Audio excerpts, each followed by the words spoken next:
We are at the Chandigarh Military Literature Festival. This is the third and the last day.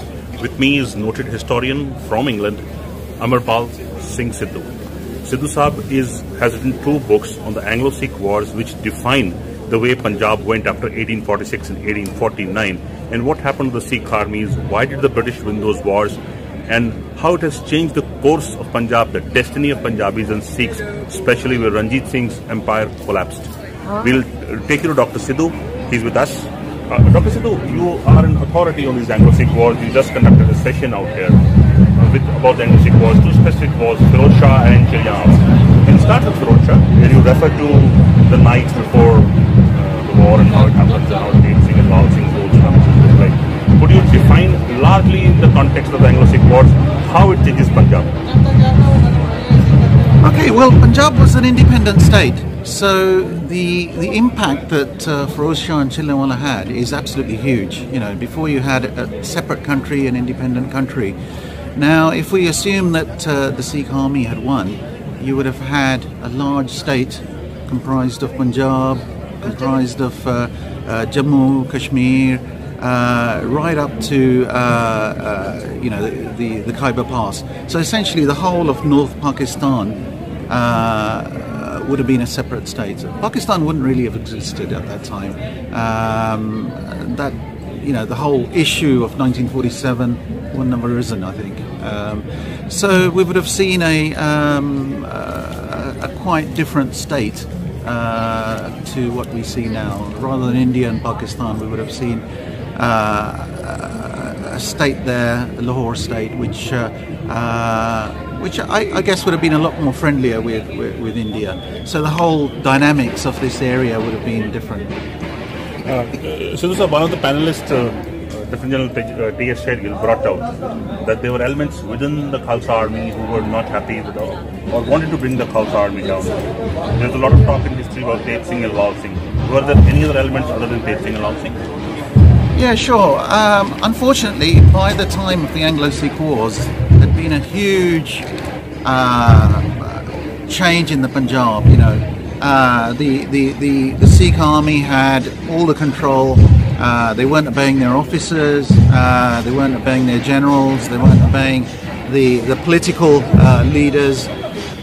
So unfortunately, by the time these wars broke out, they'd basically estranged or made enemies of the entire leadership, whether it's military or political, and that was the cause of the problem. If this hadn't happened, you know, if they'd actually obeyed their officers, their generals, we'd be seeing a different outcome. So yeah. With reference to today's discussion, one war, Firoz Shah 1845, Chilliwala 1849. There is the Treaty of Amritsar 1846. How did the Treaty of Amritsar change the dynamics for 1849? Okay, well, it actually weakened the state. So what happened after the first Anglo-Sikh War was that the Kashmir was totally partitioned off. The British also managed to grab Jalandhar area. So in terms of area, you know, Punjab was reduced to just, you know, 50%, and of course the tax revenue, the ability of the Lahore Darbar was reduced as well.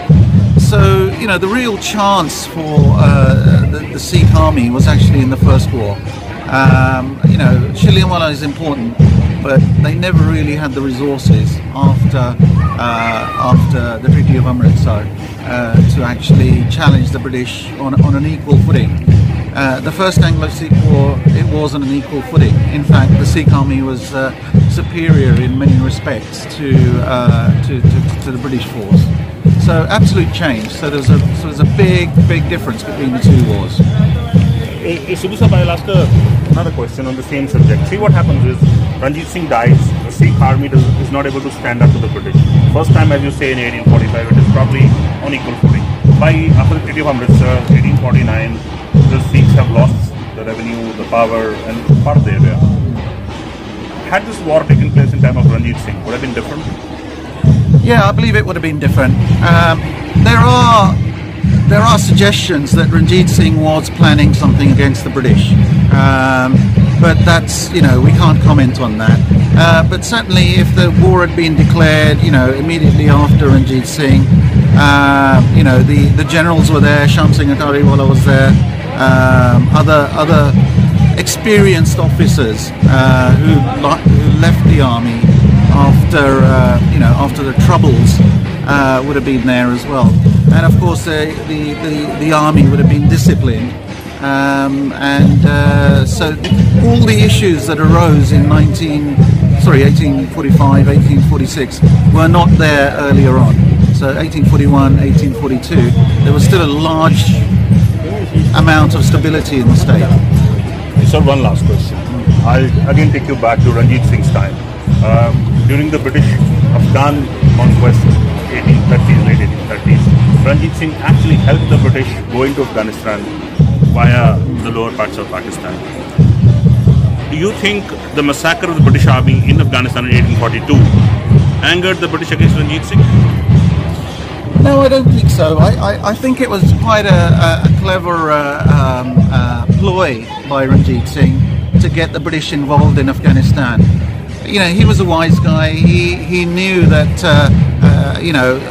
tampering with Afghanistan just means casualties. It means that a huge expenditure of revenue, tying the army up in Afghanistan. He never tried that, and he knew that. And we know that now. The Americans have been in Afghanistan, the Russians.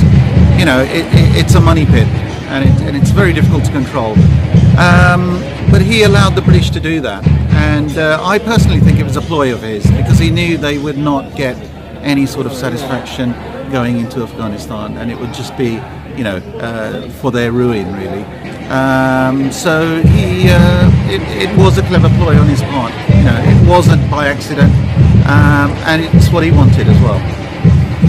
We'll end our discussion with historian Amarpal Singh Sidhu here. He's an authority of Anglo-Sikh Wars, which have defined the course of Punjab. He has just told us how things have changed and how things have mattered, how Punjab would have been an independent country had the British not defeated the Sikhs in 1849 for the second time, in 1845 for the first time. Incidentally, we are in Chandigarh. Dr. Sidhu is also married to a Chandigarh woman, Mandeep Kaur. It is also like a homecoming from him. We sign off. With me, social media team, Rajiv Bhatia.